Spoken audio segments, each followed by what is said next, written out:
Selamat siang, Mas saya Hendi Stiono, saya sebagai pemilik dari Kebab Turki Babarafi sekaligus Presiden Direktur dari PT Babarafi Indonesia.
Itu dimulai 6 tahun yang lalu. Di saat saya masih berstatus sebagai seorang mahasiswa, kuliah di ITS jurusan Teknik Informatika. Saya ingat betul, di usia saya yang 19 tahun, saya memulai berjualan kebab dengan menggunakan satu buah counter gerobak. Kebetulan background keluarga saya tidak ada darah pengusaha, ibu saya adalah seorang guru, dan ayah saya adalah seorang karyawan yang dinas di Qatar. Gitu. Nah, saat saya mengunjungi beliau di Qatar, di sana banyak sekali yang berjualan menu makanan kebab. Dari situ muncullah inspirasi untuk memulai berjualan makanan kebab. Yang pertama kali saya buka di Surabaya dengan menggunakan satu buah outlet gerobak.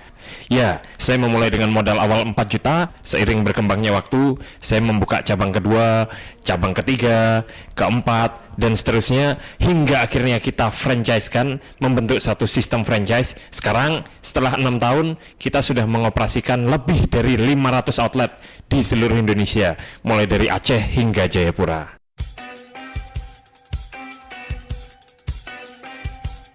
Seorang mahasiswa yang masih kuliah di semester 4.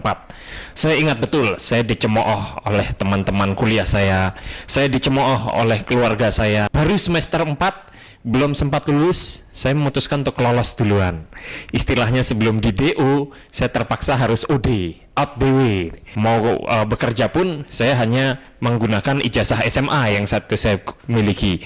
Akhirnya, dengan berbekal keyakinan serta optimisme yang tinggi, saya terus melanjutkan usaha kebab ini, walaupun dengan proses jatuh bangun, hingga akhirnya sekarang, di awal saya memperkerjakan 1 orang karyawan, sekarang kita sudah memperkerjakan lebih dari 800 orang karyawan.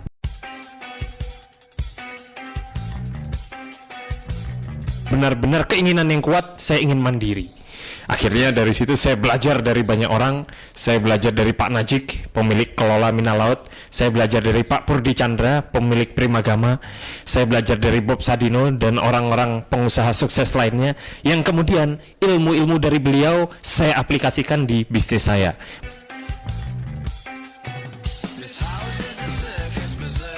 Pada saat baru seminggu berjualan, karyawan saya satu-satunya yang berjualan di outlet jatuh sakit.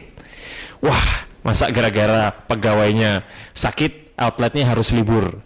Akhirnya saat itu saya memutuskan untuk berjualan sendiri. Jadi bisa dibayangkan seorang mahasiswa ITS jualan kebab pakai gerobak pinggir jalan. Dan itu saya lakukan. Delalah, saat jualan ternyata hari itu hujan deras. Dan otomatis omset penjualannya tidak begitu bagus. Ya sudah, saya syukuri saja, yang saya dapat saya syukuri, dan hari itu hasil penjualannya saya gunakan untuk membeli makan malam di warung seafood sebelah saya. Pada saat saya membayar tagihan makanan seafood tersebut, ternyata tagihannya lebih tinggi daripada omset yang saya capai saat itu.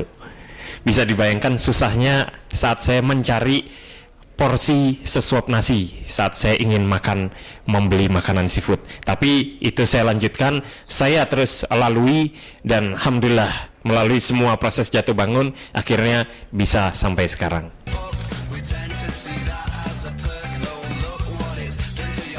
Berasal dari nama anak saya. Sementara Baba itu artinya adalah bapak. Jadi kebab Turki Baba Raffi artinya kebab Turki bapaknya Raffi. Sehingga banyak yang mengira ini pasti yang punya orang Arab nih, pakai sorban, jenggotan gitu. Lah, ternyata yang punya ya sama juga. Artinya ini menjadi satu daya tarik buat customer untuk bertanya-tanya siapa sih pemiliknya gitu.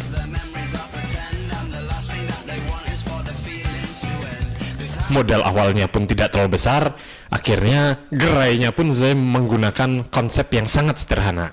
Outlet berbentuk gerobak, belum ada brandingnya, belum ada mereknya, masih kosongan berwarna putih biasa. Nah, saat saya membuka usaha kebab dari satu gerai, saya tidak langsung membuka cabang-cabang berikutnya dalam waktu yang berdekatan.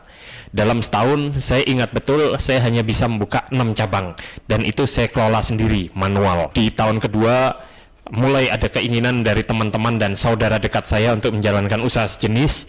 Dari situ akhirnya muncul ide untuk di-franchise-kan, muncul sistem kemitraan yang akhirnya kita develop sampai sekarang, dan ini membuat usaha kebab Turki Baba Raffi berkembang hingga akhirnya berada di seluruh pelosok Indonesia, dan dalam waktu dekat kita juga sudah akan buka di Malaysia.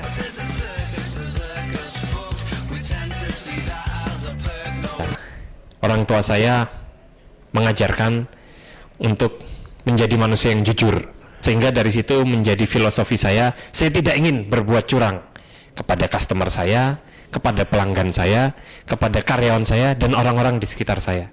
Kalau itu bukan hak saya, tidak akan saya ambil. Tetapi kalau itu memang menjadi hak saya akan berjuang untuk mendapatkannya.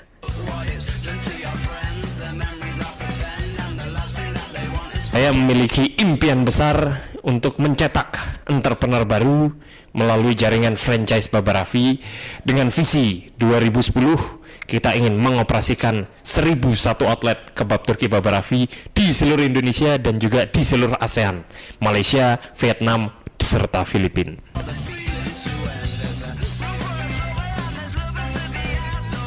Adalah untuk terus mengembangkan jiwa entrepreneurship, baik soft skill maupun hard skillnya, karena dengan memiliki jiwa entrepreneurship maka seorang mahasiswa tersebut akan menjadi manusia yang kreatif dan tentu saja bisa menjadi manusia yang bermanfaat.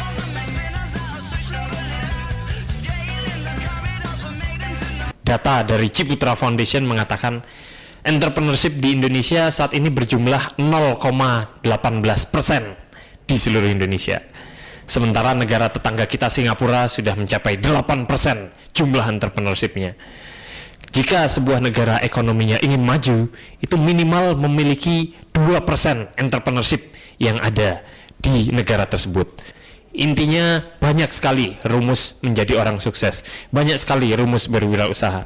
Tapi itu semua tidak akan berarti jika kalian tidak action.